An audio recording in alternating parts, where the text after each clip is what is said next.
अब यूरोप में युद्ध का अगला चरण आरंभ हो सकता है, क्योंकि पुतिन ने भारत दौरे से लौटते ही क्रेमलिन में मीटिंग करके स्पेशल ऑपरेशन को ग्रीन सिग्नल दे दिया है। अब रूस यूक्रेन के सरेंडर कराकर दूसरे देशों की तरफ वो बढ़ सकता है। यूरोपीय देशों में कराई जा रही ड्रोन घुसपैठ इसी का सिग्नल भी है, क्योंकि रूस सुरक्षा जांच रहा है। रूस की नई रणनीति से यूरोपीय देशों की घबराहट बढ़ी हुई है। अब सुरक्षा के लिए बड़ी तैयारी की जा रही है। रूस को कभी भी टारगेट किया जा सकता है।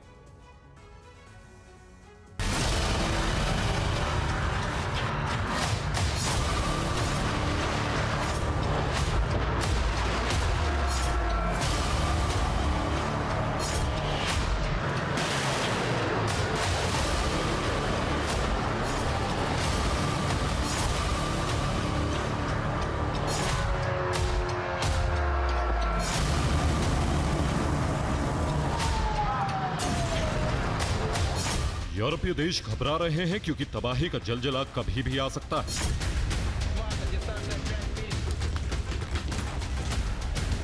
क्रेमलिन ने फाइनल वार्निंग दी है, सुधर जाओ या फिर युद्ध आर पार।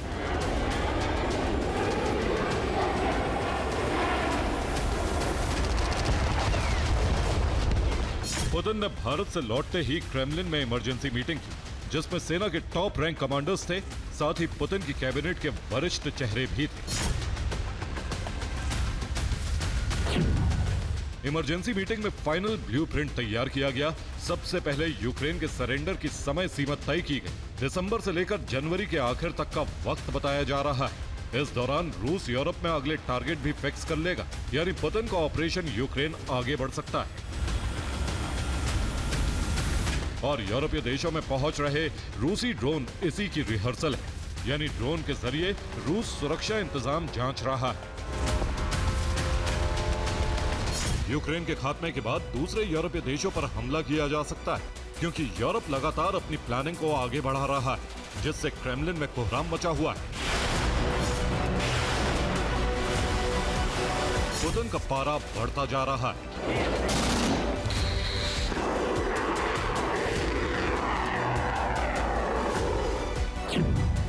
यूरोपीय देश हथियार सप्लाई बढ़ा रहे हैं। हथियारों का प्रोडक्शन भी तेज किया जा रहा है। इसके लिए रूस की सीज संपत्ति का इस्तेमाल किया जा रहा है। सीज संपत्ति की नीलामी से यूक्रेन की फंडिंग की जा रही है।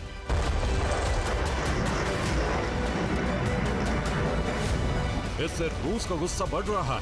क्रेमलिन की तरफ से वार्निंग में कहा गया है। क्रेमलिन के प्रवक्ता दिमित्री पेस्कोव का बयान सामने आया। हमारी संपत्तियों का इस्तेमाल यूक्रेन को हथियार देने में हो रहा है। रूस इसे किसी भी कीमत पर बर्दाश्त नहीं करेगा। यूरोप को इसकी कीमत चुकानी पड़ेगी। यानी रूस और यूरोप के शक्तिशाली देशों में टकराव बढ़ रहा है। चौंकाने वाली बात यह है कि रूस को अमेरिका का भी साथ मिल सकता है।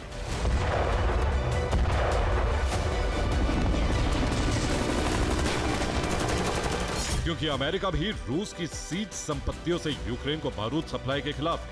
फिर भी नाटो देश नहीं मान रहे। ऐसे में ट्रंप यूरोप से दूरी बना सकते हैं।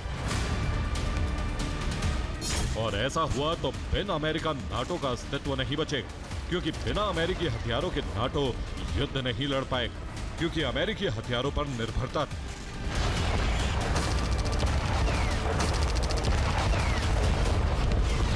इस बीच रूस ड्रोन भेजकर अपना विस्तार का संकेत दे रहा है।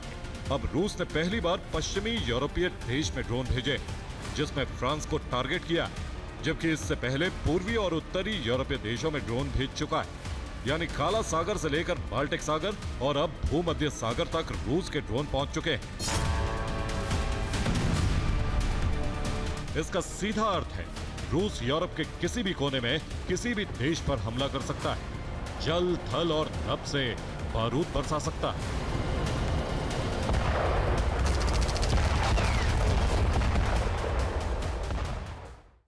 रूस की ड्रोन घुसपैठ पश्चिमी यूरोप तक भी जा पहुंची है। इस बार ड्रोन बेलारूस से फ्रांस तक पहुंचे, जो करीब 1800 किलोमीटर दूर है। ड्रोन फ्रांस के फिनिस्टेट द्वीप के पास पकड़ने वाले स्ट्रैटेजिक सबमरीन बेस तक भी पहुंच गए थे। जो ड्रोन पहुंचे थे उनमें 2 लॉन्ग रेंज कॉम्बैट ड्रोन मौजूद थे। इसके अलावा 2 लॉन्ग रेंज सर्वेलेंस ड्रोन ने भी घुसपैठ की। चारों ड्रोन नेवल बेस के एयर स्पेस में घुस गए थे।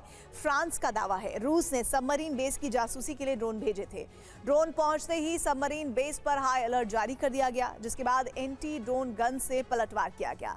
इस दौरान एयर डिफेंस सिस्टम एक्टिवेट हो गए थे। चारों तरफ जो जानकारी है, हमले में ड्रोन तुरंत मार गिराए गए। इस दौरान फ्रांस के तमाम सैन्य ठिकानों पर अलर्ट जारी कर दिया गया।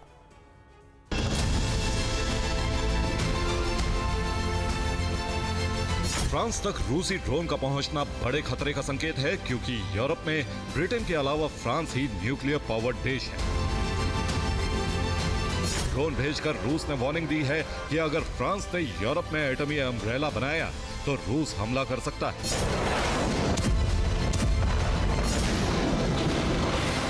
और रूस के पास हमले के 2 विकल्प हैं, जिसमें वो किसी भी यूरोपीय देश को दहला सकता है। पहला विकल्प है जिसमें रूस हाइब्रिड हमला कर सकता है, जबकि दूसरे विकल्प में एयर स्ट्राइक करा सकता है, क्योंकि रूस के पास लॉन्ग रेंज ड्रोन और मिसाइल की बड़ी खेप मौजूद है।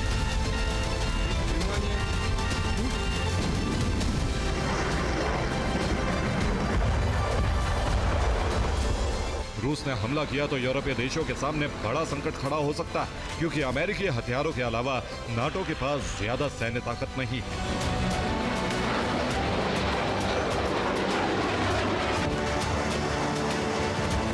नए हथियार बनाने में काफी वक्त लगेगा, जबकि ट्रंप ने संकेत दिए हैं कि वो यूक्रेन को हथियार सप्लाई रोक देंगे। साथ ही 2027 तक नाटो के कई फ्रेमवर्क से बाहर हो सकते हैं।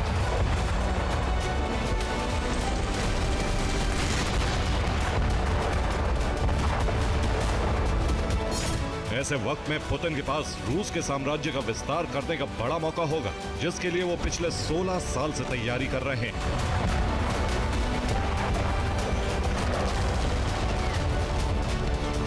इस खतरे को देखते हुए यूरोपीय देश एकजुट होकर संयुक्त सेना बनाने पर विचार कर रहे हैं, जिसकी तैनाती रूस के पास वाले देशों में की जा सकती है।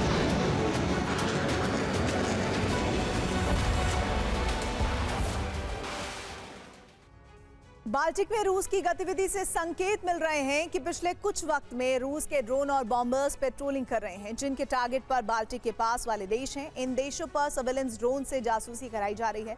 रूसी बॉम्बर्स भी बाल्टिक के ऊपर उड़ान भर रहे हैं। अब रूस का पहला टारगेट एस्टोनिया, दूसरा टारगेट लातविया, तीसरा टारगेट लिथुआनिया है। इसके अलावा चौथे टारगेट पर पोलैंड, टारगेट 5 पर है जर्मनी, जहां छठा टारगेट डेनमार्क बताया जा रहा है। इन सब के अलावा स्वीडन और फिनलैंड पर भी रूस हमला कर सकता है।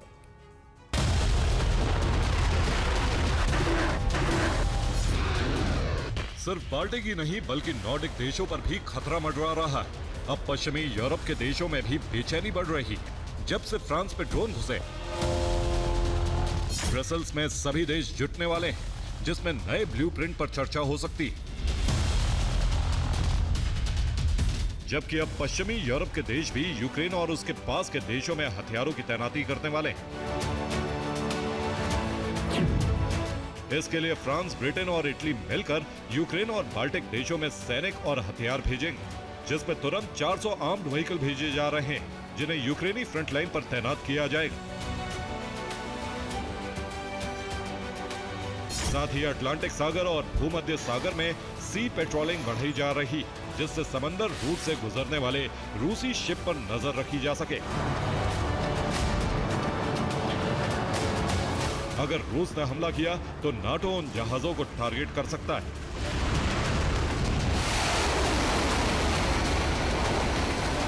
ऐसा हुआ तो रूस नाटो में युद्ध आरंभ हो सकता है, जिसमें रूस भारी पड़ सकता है, क्योंकि नाटो की मदद से अमेरिका पीछे हट सकता है। Bureau report, TV9 Bharatvarsh.